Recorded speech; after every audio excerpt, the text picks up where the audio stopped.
Good morning students. आज मैं भाई एस यादव आप लोगों को बताऊंगा प्राचीन भारत के कुछ इम्पोर्टेंट क्वेश्चंस के बारे में। अगर ये क्वेश्चंस आपके एग्ज़ाम में पूछ लिए जाएंगे तो उम्मीद है अगर आप लोगों ने इनको सुन लिया और याद कर लिया तो कभी गलत करके आओगे नहीं। और मुझे उम्मीद है कि अगर एक बार भी इस वीडियो को देख लोगे सुन लोगे तो आपको ये क्वेश्चन हमेशा के लिए याद हो जाने हैं। अगर आप ऐसा ही कंटेंट बेहतरीन चाहते हैं हमेशा तो प्लीज़ आप हमारे इस यूट्यूब चैनल को सब्सक्राइब ज़रूर कर देंगे, क्योंकि जब आप सब्सक्राइब कर देंगे तो आपको जब भी हम कोई नया वीडियो अपलोड करेंगे तो आपको तुरंत मिल जाया करेगा। दूसरी बात यह है, 1000 सब्सक्राइबर की मिनिमम रिक्वायरमेंट है, तो आप कम से कम इसको 300-400 सब्सक्राइबर कम रह गए हैं, अभी 600 हुए हैं, तो उसको जब आप पूरा कर देंगे तो फिर हम लाइव क्लास आपकी लिया करेंगे जनरल स्टडी की पूरी। तो आज हम बात करने जा रहे हैं प्राचीन भारत के कुछ इंपॉर्टेंट क्वेश्चंस के बारे में। ध्यान से सुनिएगा और अगर बेहतर लगे तो कमेंट में बताइएगा ज़रूर। देखो, आपका एक क्वेश्चन पूछा जाता है, ये हिंदू शब्द का प्रथम बार प्रयोग किसने किया? तो आप सीधा सीधा याद रखिए, हिंदू शब्द का जो प्रथम बार प्रयोग किया था वो अरबों ने किया था। एक्चुअली क्या था ना, जो अरबी लोग थे वो सा के स्थान पर हा शब्द का प्रयोग करते थे, इसलिए उन्होंने सिंधु को हिंदू कहा। सिंधु को उन्होंने क्या कहा? हिंदू। अल बरूनी का नाम आपने सुना होगा। तो अल बरूनी ने जो एक किताब लिखी थी, किताब अल हिंद, उसमें भारतीयों के लिए उसने हिंदू शब्द का प्रयोग किया हुआ था। ठीक है। अच्छा, अगला क्वेश्चन, जैसे अगर आपको कभी भी एग्जाम में पूछ लिया जाए, ऐसी कौन सी ब्रह्मवादिनी थी, मतलब ऐसी कौन सी विदुषी स्त्री थी जिसने वेद मंत्रों अर्थात वैदिक ऋचाओं की रचना करी थी? तो आप उन विदुषी स्त्रियों ब्रह्मवादिनियों की नाम याद कर लीजिए। लोपामुद्रा, घोषा, सिक्ता, विश्वबारा, अपाला और निवावरी। ये ऐसी विदुषी स्त्रियां थी, इन्होंने वेद मंत्रों और वैदिक ऋचाओं की रचना करी थी। ठीक है। अच्छा, आप लोगों ने एक नाम सुना होगा, गुप्तकालीन, गुप्तकाल। ठीक है। तो गुप्तकालीन जो नाटक होते थे उनमें जब वो लोग नाटक करते थे तो उसमें कौन सी भाषाओं का प्रयोग करते थे? तो मैं आप लोगों के इन्फॉर्मेशन के लिए बता देना चाहता हूँ, उस समय जिनका सामाजिक स्तर निम्न था गुप्तकाल में, तो गुप्तकालीन नाटकों में जो निम्न सामाजिक स्तर के लोग थे अर्थात शूद्र, और जो स्त्रियां थीं, वुमेन्स थीं, वो प्राकृत बोलते थे। कौन सी लैंग्वेज बोलते थे? प्राकृत।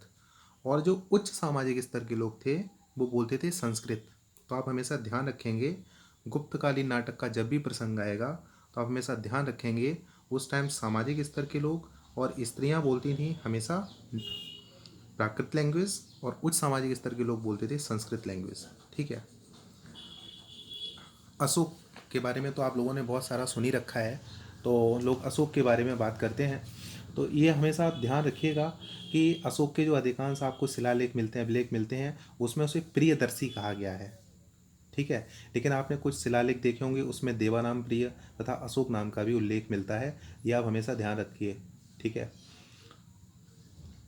अगर आपसे एक क्वेश्चन ऐसा पूछा जाता है कि इंडो ग्रीक जो यवन आए हुए थे उनको क्या चीज़ बहुत पसंद थी, ऑप्शन 3-4 दे दिए जाएंगे, और इनका नाम यवन प्री क्यों पड़ गया? ठीक है। तो आप हमेशा एक चीज़ ध्यान रखिए, जो यवन इंडो ग्रीक थे उन्हें काली मिर्च बहुत अधिक पसंद थी, इसलिए उन्होंने काली मिर्च का नाम ही, इसलिए जो काली मिर्च का जो नाम था ना उसका नाम यवन प्री हो गया, और तब से इसे यवन प्री नाम से ही जाना जाता है। आप समझ लीजिए। आजकल जैन धर्म, बौद्ध धर्म की लोग बहुत बात करते हैं, तो आप लोगों को हम बता देना चाहते हैं कि जैन धर्म में 5 महाव्रत लिए गए, उनको आप हमेशा ध्यान, आपको याद भी होगा, बहुत सिंपल चीज़ है। अहिंसा, सत्य, अस्तेय, अपरिग्रह और ब्रह्मचर्य, इनके पालन का विधान है। आप हमेशा ध्यान रखिएगा कि जैन भिक्षु जो होते हैं उसे बड़ी कठोरता से पालन करते हैं इनका, लेकिन गृहस्थ जीवन वाले जो गृहस्थ जीवन व्यतीत करना चाहते हैं उन जैनियों के लिए भी ये 5 नियम कंपलसरी है, मैंडेटरी हैं, लेकिन इनकी कठोरता में कमी कर दी गई है क्योंकि उनका जीवन जो है वो गृहस्थ है, इसलिए इसे अड़ुव्रत कह देते हैं। क्या कह देते हैं? अड़ुव्रत। ये हमेशा ध्यान रखने वाली बात है आपके लिए। अब जैसे आपको पूछा जाता है मीमांसा का अर्थ क्या है, आपको ऑप्शन दे दिया जाएगा या मतलब सब्जेक्ट में पूछ लिया जाएगा मीमांसा का अर्थ बताइए, तो आप सीधा सीधा लिख के आएंगे मीमांसा का अर्थ होता है खोज या छानबीन। इसके 2 भाग होते हैं, पूर्व मीमांसा और उत्तर मीमांसा। जो पूर्व मीमांसा होती है वो है धर्म की व्याख्या, मालूम किस आधार पे करती है? पूर्व मीमांसा धर्म की व्याख्या सद्गुणों, नैतिकता और कर्तव्य के रूप में करती है। और जो मीमांसा दर्शन शास्त्र कर्म के सिद्धांत पर जोर देता है, ये हमेशा ध्यान रखने वाली बात है, ये बहुत ही इंपॉर्टेंट क्वेश्चन है। मीमांसा दर्शन शास्त्र कर्म के सिद्धांत पर जोर देता है, जिसके अनुसार कर्म मुक्ति का माध्यम बन सकता है। ये आप लोग ध्यान ही रख सकते हो, ठीक है। तो आप हमेशा ये चीज़ ध्यान रखेंगे। अब हम यहाँ पर बात करने वाले हैं और इम्पोर्टेंट क्वेश्चंस के। ये ध्यान रखिए, जितने भी हम क्वेश्चंस बताते जा रहे हैं बड़े इंपॉर्टेंट हैं, और ये एग्जाम्स में अगर प्राचीन भारत से कोई क्वेश्चन आएगा तो आप ये जरूर ऐसे क्वेश्चंस आपको पूछे जाएंगे, ठीक है। अब हम जैसे एक आपने बहुत फेमस उपनिषद का नाम सुना होगा, कठोपनिषद। तो कठोपनिषद में दे देंगे कि इनमें कठोपनिषद में किनके किनके बीच संवाद स्थापित हुआ था। तो आपको तो सुना ही होगा आप लोगों ने, नचिकेता और यमराज के बीच संवाद हुआ था ना। तो ये जो कठोपनिषद था, इसमें नचिकेता शिष्य के रूप में थे और यमराज गुरु के रूप में थे। आप लोग तो जानते ही हो यमराज मृत्यु के देवता हैं, ठीक है। तो आप लोग हमेशा ये चीज़ें ध्यान रखेंगे, ठीक है। अब एक चीज़ और आप ध्यान रखेंगे, जैसे अगर कोई एक और चीज़ पूछ ली जाए, मतलब इसमें किसके बीच संवाद है, मान लीजिए मिलिंद पनो में पूछ लिया जाए। प्राचीन भारत में जो मिलिंद पनो एक बहुत ही अच्छा ग्रंथ लिखा गया, तो उसके बीच किस किस के बीच संवाद है, तो उसमें ऑप्शन आपको दे दिए जाएंगे।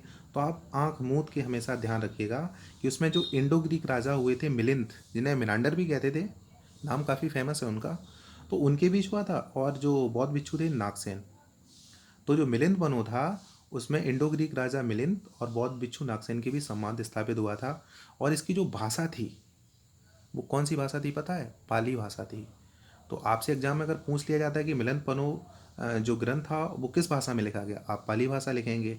अब उसमें ये पूछ लिया जाता है मिलिंद पनो में किनके बीच संवाद स्थापित हुआ था, तो इंडो ग्रीक राजा मिलिंद, मतलब उन्हें मिनांडर भी कहते थे, और बौद्ध भिक्षु नागसेन के बीच संवाद स्थापित हुआ था, ठीक है। तो आप चीज़ ये ध्यान रखेंगे। अब जैसे मैं बौद्ध धर्म जो है आजकल बड़े ट्रेंड में है, और आपसे अगर एग्ज़ाम में एक क्वेश्चन ये दे दिया जाता है कि निम्नलिखित पर विचार कीजिए, आपको पहला लिख दिया जाता है बुद्ध में देवत्वरोपण, दूसरा दे दिया जाता है बोधिसत्व के पथ पर चलना, और तीसरा दे दिया जाता है मूर्ति उपासना तथा अनुष्ठान। तो ये बताइए इनमें से कौन सी विशेषताएं महायान बौद्ध मत की हैं। अब आपको अगर बौद्ध के बारे में थोड़ा संक्षिप्त नॉलेज होगी, मतलब ऐसी नॉलेज होगी, ऐसा ज्ञान होगा कि आप उसको कर पाएंगे, तो आपको जो मैं बता देता हूँ जो आपको आना ही चाहिए। तो मैं आपको ये बताऊँ कि भगवान बुद्ध जो हुए थे ना, उनके निर्वाण के बाद, मतलब जब उनका निर्वाण उनको प्राप्त हो गया था, तो उसके आफ्टर 100 ईयर्स, 100 वर्षों बाद बौद्धों में क्या हो गया, मतभेद हो गए। तो हुआ क्या था कि जो वैशाली था ना, वैशाली में जो संपन्न द्वितीय बौद्ध संगीत में जो थेर भिक्षुओं थे ना, थेर भिक्षुओं से जो मतभेद करते थे भिक्षु, उनको संघ से बाहर निकाल दिया गया। तो जो ये अलग हो गए थे भिक्षु, इन्होंने अपना एक अलग संघ बना लिया था, और इन्होंने उस संघ का नाम दे दिया था महासांघिक। ये हमेशा ध्यान रखिए, महासांघिक नाम दे दिया था उसका। और जिन्होंने निकाला था उनको इन्होंने नाम दे दिया हीन सांघिक। जो हीन सांघिक आगे चल के जो हीन सांघिक की शाखाएं बन गई, तो हीन सांघिक की जो दो शाखाएं बनी थी वो याद रखेंगे, नंबर 1 महायान और नंबर 2 हीनयान, ठीक है। अब आप पूछोगे सर ये महायान और हीनयान शाखाओं के बारे में थोड़ा बताएं। तो महायान शाखा के जो लोग थे वो नवीनतावादी विचारधारा के थे। महायान शाखा का अर्थ आप लोगों को पता होगा, जो बौद्ध धर्म के उपासक होंगे, अभी भी होंगे, उन्हें पता होगा कि बोधिसत्व मतलब गुणों का स्थानांतरण कर दीजिए, ट्रांसफर कर दीजिए। अर्थात हम कह सकते हैं कि बुद्ध की कृपा से मोक्ष प्राप्त किया। जो लोग बोधिसत्व की बात करते हैं, तो आप ये समझ लीजिए वो ये कह रहे हैं कि उन्होंने भगवान बुद्ध की कृपा से मोक्ष प्राप्त किया हुआ है। लेकिन बोधिसत्व का जो मैटर है ना, उसमें आप स्पष्ट, अब कोई दूसरा भी पर्सन बैठा हुआ है तो आप उससे ये कह दीजिए कि उसके बाद दूसरे लोगों को भी मोक्ष प्राप्त कर देने में सहायता प्राप्त करा देना ही बोधिसत्व कहलाएगा। इसके जो अनुयायी होते हैं, फॉलोअर्स होते हैं, कि वो ये कहते हैं भैया कि मनुष्यों के निर्वाण का मार्ग अकेले नहीं ढूंढ सकते, बड़ा मुश्किल है, बड़ा इम्पॉसिबल है, तथा उन्हें इस कार्य में सहायता मिलनी ही चाहिए। इन लोगों का ये भी मानना रहता है कि जब तक ईश्वर की कृपा नहीं होगी तब तक निर्वाण प्राप्त नहीं होगा। तो ये आप हमेशा ध्यान रखिए। अब भारत में वैदिक काल की बात आती है, तो जब वैदिक काल का जब पतन हो रहा था और जब अनीश्वरवादी धर्म का उत्थान हो रहा था, मतलब वैदिक काल के पतन और अनीश्वरवादी धर्म के उत्थान के बाद मूर्ति पूजा का प्रचलन शुरू हुआ। ये ध्यान रखो हमेशा।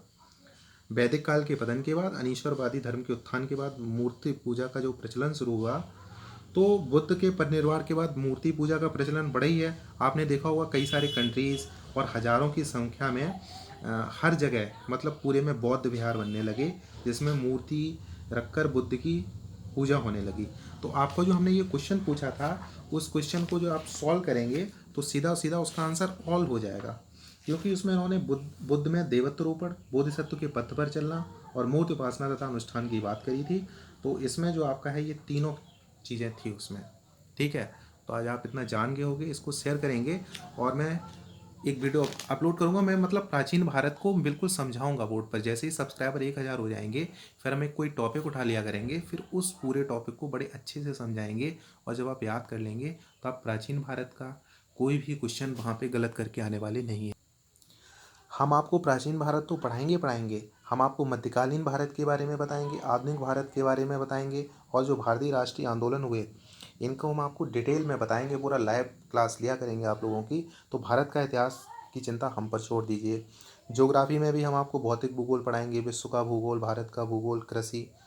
आजकल राज्य व्यवस्था और सुशासन से बहुत सारे क्वेश्चंस आते हैं एग्जाम्स में, तो हम उसमें आपको संविधान पूरा रटवा देंगे। आपको फिर संविधान की कोई बुक ही नहीं पढ़नी पड़ेगी, बस हम जैसा बता देंगे आप उतना याद करते जाएंगे। राजनीतिक तंत्र की बात कर देंगे, पंचायती राज लोकनीति की बात कर देंगे, न्याय एवं अधिकार संबंधी मुद्दे की बात कर देंगे, आर्थिक एवं सामाजिक विकास की बात कर देंगे।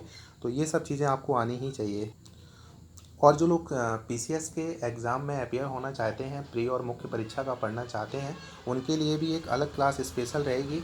और उसमें हम उनको डिटेल बताएंगे पूरा कि कैसे पढ़ना है, क्या पढ़ना है, क्या मटेरियल पढ़ने हैं। ठीक है, तो प्लीज़ आप हमारे चैनल को सब्सक्राइब कर दीजिए। YS यादव ऑफिशियल सर्च करेंगे यूट्यूब पर तो ऑप्शन खुलकर आएगा, उसको आप सब्सक्राइब कर देंगे। आपको हमारे नए वीडियो मिलते रहेंगे अगर आप उसको बेल आइकॉन को प्रेस कर देंगे। थैंक यू, आप सभी लोगों ने मुझे ध्यान से सुना। हम वीडियो अपलोड करते रहेंगे, आप लोगों के ज्ञान में वृद्धि करते रहेंगे। उम्मीद करते हैं कि आपको ये अच्छा लगा होगा वीडियो, और लगा अच्छा हो तो प्लीज़ कमेंट कर देना। Thank you candidates, good luck.